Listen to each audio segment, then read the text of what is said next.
दोस्तों, अगर ये वीडियो आपने देखनी शुरू ही कर दी है ना, तो इस वीडियो में मैं बताता हूँ आपको क्या क्या पता चलेगा। एक तो ये पता चलेगा कि असिस्टेंट लोको पायलट की नौकरी, असिस्टेंट लोको पायलट वही जो ट्रेन चलाते हैं, कैसी होती है, क्या परेशानी होती है, क्या फायदे होते हैं और क्या नुकसान होते हैं, और शुरू से लेकर लास्ट तक कौन कौन से स्टेजेस आएंगे और उन स्टेजेस की आपको किस किस प्रकार से तैयारी करनी होगी, क्या ऐसे तरीके अपनाए जाएंगे जिससे कि आपको हेल्प मिले। भाई, मैंने 2018-19 वाली वैकेंसी में अप्लाई किया था, पास हो गया था, तो मेरे अपने एक्सपीरियंस से मैं आपको कुछ बातें बताऊंगा जो आपके कुछ काम ही आएंगी। ठीक, चलिए 6 महीने का टारगेट लेके चलते हैं, क्योंकि यही समय आपके पास बचा तैयारी करने के लिए। ठीक, सबसे पहले तैयारी शुरू करने से पहले भैया मैं एक बात बता दूं, बहुत से लोग कमेंट करते हैं ना, तो मैं एक बात बता दूं, सबसे पहला चीज होता है हम लोगों के लिए। देखो, बहुत से लोग होंगे जिनका बैकग्राउंड बिजनेस से होगा, बहुत से होंगे जिनका मन बिजनेस करने का होगा, पर बहुत से ऐसे होते हैं जो हमारे जैसे लोग होते हैं जो ये चाहते हैं कि हमारे पास सबसे पहले पढ़ाई करने के बाद एक नौकरी हो। बस ये वीडियो उन्हीं के लिए जो चाहते हैं कि हमारे पास एक नौकरी हो। एक नौकरी लग जाएगी ना, मैं आपको अपने पर्सनल एक्सपीरियंस से बता रहा हूँ, आपकी ज़िंदगी से 80% समस्या तो ख़त्म हो जाएंगी। फिर दूसरी तरीके की समस्या आएंगी जो कि हमेशा ज़िंदगी में लगी रहती हैं, पर फिलहाल हमारा पहला टारगेट है एक नौकरी हो। अच्छी नौकरी वो बाद की बात है ना। आपको अच्छी लग रही है ये करते रहिए, नहीं अच्छी लग रही दूसरे की तैयारी करते रहिए, पर इससे आपकी सैलरी तो आती रहेगी। अब आप में से बहुत सारे लोग पूछेंगे तो फिर भैया ये नौकरी कैसी है, अच्छी है, बुरी है, तो मैं आपको कुछ पॉइंट बताता हूँ, इसकी कुछ कमियां बताता हूँ और इसकी कुछ अच्छाइयाँ बताता हूँ। पहली कुछ कमियां सुन लीजिए भैया। पहली कमी है कि इसमें जो टाइमिंग है वो फिक्स नहीं होती है। कभी आपको दिन में सुबह जाना पड़ेगा तो कभी रात में। समय कोई फिक्स नहीं होता कि दिन की शिफ्ट है रात की, ना कुछ शिफ्ट नहीं। कभी आपकी रात के 10 बजे की ड्यूटी रहेगी, कभी सुबह के 3 बजे, कभी सुबह के 9 बजे, कभी दोपहर के 3 बजे। और इसका मैं आपको पर्सनली बताऊं तो मुझे कई बार अच्छा भी लगता है और कई बार बुरा भी लगता है। मान लीजिए आप रात के 12 बजे आए, वैसे भी अगर आप रात के 6 बजे भी आते हैं शाम के, तो भी आप 12 ही बजे सोएंगे। अब मान लो रात के मैं कितने बजे आया, मैं रात के आया यहाँ पर 12 बजे, ठीक है, 12 बजे मैं सो गया। अब सुबह के मैं कब उठूंगा, 8 बजे, ठीक, हो गई पूरी नींद। अब 8 बजे उठने के बाद जो मेरी ड्यूटी है, भाई लोको पायलट में 16 घंटे का रेस्ट मिलता है, 16 घंटे का रेस्ट मिलता है ड्यूटी के बाद। मैं ड्यूटी से 12 बजे साइन ऑफ करके घर पे आ गया 8 बजे। अब मेरी जो अगली ड्यूटी है वो शाम के 4 बजे के बाद ही तो लगेगी, और जरूरी तो है नहीं 4 बजते ही मेरी ड्यूटी लग जाए, क्या पता पूरी रात ना लगे, क्या पता रात के 10 बजे लगे। पर सुबह के 8 बजने से लेकर शाम के 4 बजे तक तो आपको पता है कि मेरी ड्यूटी बिल्कुल नहीं लगेगी। आगे ना लगे वो और अलग बात है, पर इतना तो फिक्स है। तो ये पूरा समय आप अपने घर वालों के साथ ही तो रहेंगे, आपकी बीवी है, बच्चे हैं, आपके माँ बाप हैं, आप उन्हीं के साथ तो रहेंगे। वरना बहुत सी नौकरियों में क्या होता है, आप शाम को आएंगे, 5 बजे आए, 6 बजे आए और आप रात को सो गए ऑफ, सुबह उठकर फिर से नौकरी पे निकल गए, यही चलता रहता है। तो इस नौकरी में टाइमिंग की वजह से कई बार आपको थोड़ा सा बुरा भी लगेगा। मान लीजिए रात को आपकी 10 बजे ड्यूटी लग गई, तो आपको हल्का सा बुरा लगेगा कि मैं अपने घर वालों को, यानी मतलब इस समय जिस समय मुझे बेड पे होना चाहिए था, मैं फिर से नौकरी करने जा रहा हूँ। पर जब आप पूरे दिन घर पर रहे घर वालों के साथ, तो वो अच्छा भी लगता है। तो टाइमिंग जो फिक्स नहीं होती, इसका मुझे तो कई बार बेनिफिट भी लगता है, मैं अपनी पर्सनली बताता हूँ। ठीक, अच्छा, इसके बाद कभी कभी क्या होगा, आप 2 दिन में वापस आ रहे हैं तो कभी 3 दिन में वापस आ रहे हैं, कभी कभी उसी दिन सेम डे भी वापस आ जाएंगे। तो ये थोड़ा सा समय का ऐसा चक्र रहेगा कि आप घर पर पक्का नहीं बता सकते कि मैं अब आ पाऊंगा। हाँ, जब आप थोड़े से पुराने हो जाएंगे, पैसेंजर ट्रेन या एक्सप्रेस ट्रेन में चलने लगेंगे, तो आपको पक्का रहेगा कि हमें ये गाड़ी लेकर जानी है और उधर से ये गाड़ी लेकर आनी है, तो आप घर पे बता सकते हो कि मैं कल इस समय तक आ जाऊंगा। इस नौकरी में अगर आप ध्यान नहीं देंगे तो आपको कुछ स्वास्थ्य की समस्याएं आने लग जाएंगी। ठीक, तो सेहत का आपको ध्यान रखना है, क्योंकि रात भर जग रहे हैं, दिन में सो रहे हैं, इस तरह से कुछ तो आ ही जाती हैं समस्याएं, है ना। मुझे अभी तक नहीं आई है, फिलहाल 3 साल के ऊपर हो गए बचे हुए हैं किसी तरह से। फायदा ये भैया, टाइम से सैलरी आती है। 31 तारीख का महीना है तो 31 को आ जाएगी, अगले महीने से पहले ही आ जाती है, ठीक है। 30 का महीना है तो 30 को आ जाएगी। और शुरुआती सैलरी लगभग 50,000 होती है, जो कि आप प्रमोट होंगे जब लोको पायलट बन जाएंगे तो 100,000 यानी कि 1 लाख के आसपास पहुंच जाती है। और बुढ़ापे तक तो ये 1.5 लाख, 2 लाख, पौने 2 लाख तक भी पहुंच सकती है, वो बाद की बात है। अभी हम नए लगेंगे तो ऐसा मान के चलो 50,000 के आसपास हमारी तनख्वाह होगी। आपके घर वालों के लिए, आपके लिए भी कुछ फैसिलिटी होंगे, जैसे कि मेडिकल की फैसिलिटी, पास वगैरह की फैसिलिटी। बहुत सी सेंटर की नौकरियों में दिक्कत है कि घर के पास पोस्टिंग नहीं मिलती है, पर लोको पायलट की नौकरी एक ऐसी है कि आपको घर के पास पोस्टिंग देंगे और आपका कभी ट्रांसफर भी नहीं करेंगे जब तक आप ना कहें। ठीक है, जिंदगी भर अगर आपके घर के पास पोस्टिंग हो गई, वहीं काट दो जिंदगी। अब यहाँ पर मैंने कुछ पॉइंट्स लिखे हैं, ये आपको ध्यान रखने हैं अपनी पूरी तैयारी के समय पीरियड में, मतलब समय काल में ये समय ध्यान रखने हैं। पहला और इम्पॉर्टेंट चीज PYQs। PYQs क्या होते हैं? Previous year questions. जैसे मैं आपको दिखाता हूँ, ये बुक, ये किरण पब्लिकेशन की बुक है। इसमें इतनी सारी शिफ्ट के, मतलब 9 तारीख की पहली, दूसरी, तीसरी शिफ्ट के क्वेश्चन पेपर विद सॉल्यूशन, ये सभी शिफ्ट के क्वेश्चन पेपर है विद सॉल्यूशन। साथ ही सेकंड स्टेज के भी इतनी शिफ्ट के, फर्स्ट सेकंड थर्ड स्टेजेस के, मतलब कुल मिला के पिछले बार के आए हुए 50-60 से भी ज्यादा के क्वेश्चन पेपर हैं विद सॉल्यूशन। इससे फायदा क्या होगा? इससे फायदा मैं बताता हूँ क्या होगा। मैंने तैयारी कैसे शुरू करी थी? मैंने तैयारी ऐसे शुरू करी थी कि मैं सबसे पहले तैयारी शुरू करने से पहले मैंने पिछले बार के 2-3 क्वेश्चन पेपर सॉल्व किए और मैंने उनका नंबर नोट किए कि मेरे नंबर 50 में से 100 में से कितने आ रहे हैं। इसके बाद मैंने अपनी तैयारी करी। तैयारी करने के बाद फिर मैं प्रीवियस ईयर वाले क्वेश्चन लगाता था और फिर देखता था कि अब मेरे नंबर कहाँ पर आ रहे हैं। एक और फायदा मिलेगा, जैसे कि आपको इसमें 60 मिनट में 75 सवाल करने होंगे, तो आपको अपनी स्पीड मेंटेन करनी होगी। तो उस स्पीड की प्रैक्टिस कैसे होगी? प्रीवियस ईयर क्वेश्चन से होगी। जो बुक है इसका लिंक डिस्क्रिप्शन में आपको मिलेगा, वरना आप दुकान पे से, अमेजन से, फ्लिपकार्ट से, कहीं से भी खरीद सकते हैं कि भैया हमें किरण पब्लिकेशन की प्रीवियस ईयर क्वेश्चन वाली बुक दे दो। दूसरा पॉइंट है कि आपको टेंशन नहीं लेनी, दबाव नहीं लेना, मजे करो। पढ़ाई भी रोज करनी है आपको 4-5-6 घंटे, और खेलना कूदना भी है। नहीं खेलोगे कूदोगे तो डिप्रेशन में आ जाओगे, आप परेशान रहने लगोगे, आपका मन नहीं लगेगा, घर वालों से कहोगे मेरा कहीं घूमने का मन कर रहा है। पर अगर आप रोज खेलोगे, घूमने जाओगे या दोस्तों से बात करोगे तो आपका मन लगा रहेगा। कोई शॉर्टकट नहीं अपनाना है। ये नहीं सोचना है कि मैं साइंस को कैसे प्रिपेयर करूं, मैथ को कैसे प्रिपेयर करूं, कोई रट लेता हूं ना। समय है, होगा, सब होगा। आराम से पढ़ाई करनी है, अच्छे से समझो, कोई फालतू के ट्रिक्स नहीं। यूट्यूब पर क्या होता है, मान लीजिए आपके सिलेबस में 10 टॉपिक हैं, तो यूट्यूब पर 10 टॉपिक की 2-2, 3-3, 4-4 ट्रिक्स बन जाएंगी, आपकी 40-50 ट्रिक हो जाएंगी। वो नहीं करना है। सिंपल, जो आपने तरीका स्कूल से सीखा है बस वही तरीका रखो, कोई ट्रिक मेरी तरफ से मत सीखो। बस मल्टीप्लाई, ऐड, डिवाइड, इन सब की स्पीड बढ़ा लो, तो आप वही सवाल बेसिक तरीके से भी स्पीड में कर पाएंगे।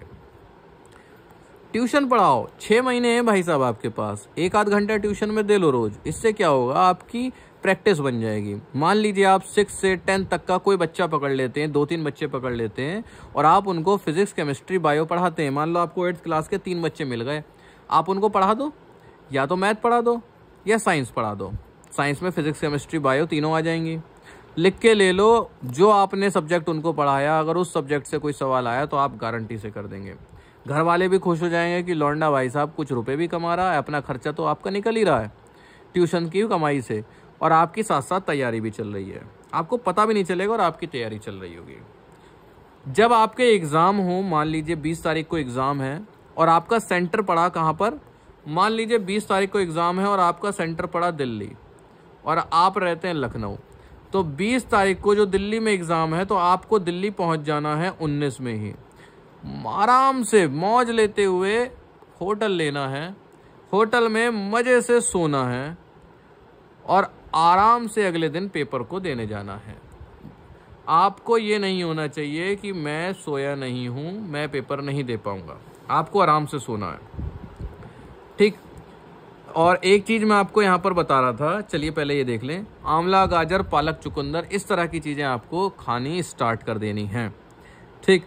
इस तरह की चीज़ें आपको खानी स्टार्ट कर देनी है, जिससे कि आपकी आंखें कमज़ोर ना हो। मेडिकल में A1 कैटेगरी मांगा जाता है। फालतू की इंस्टाग्राम की रील्स के चक्कर में ना पड़े। मैं देखता हूँ यार लौंडे मुझे रील शेयर करे रहते हैं मोटिवेशनल वाली।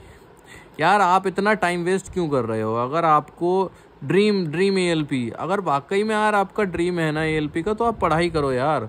आप रील्स मत देखो इतनी ज़्यादा, देखो ये नहीं कह रहा मैं मत देखो, पर आपको भी पता है जब आप इंस्टाग्राम खोल लेते हो, देखते हो, आप शुरुआत करते हो ALP की वीडियो से, पर 5 मिनट बाद आप किन रील्स पे पहुंच जाते हो ये आपको भी पता है। ALP की रील से शुरू करते हो, लड़कियों के रील्स पे पहुंच जाते हो, जिम जाती हुई लड़कियां अपनी मजे से रील बनाती हैं, स्क्वाट लगाती हुई, ये दूसरी चीज आप वही देखते रहते हो, है ना। उसमें बहुत डारा, मैं खुद ही ऐसा हूँ, मैं क्या अपनी दूसरों को क्या बताऊँ।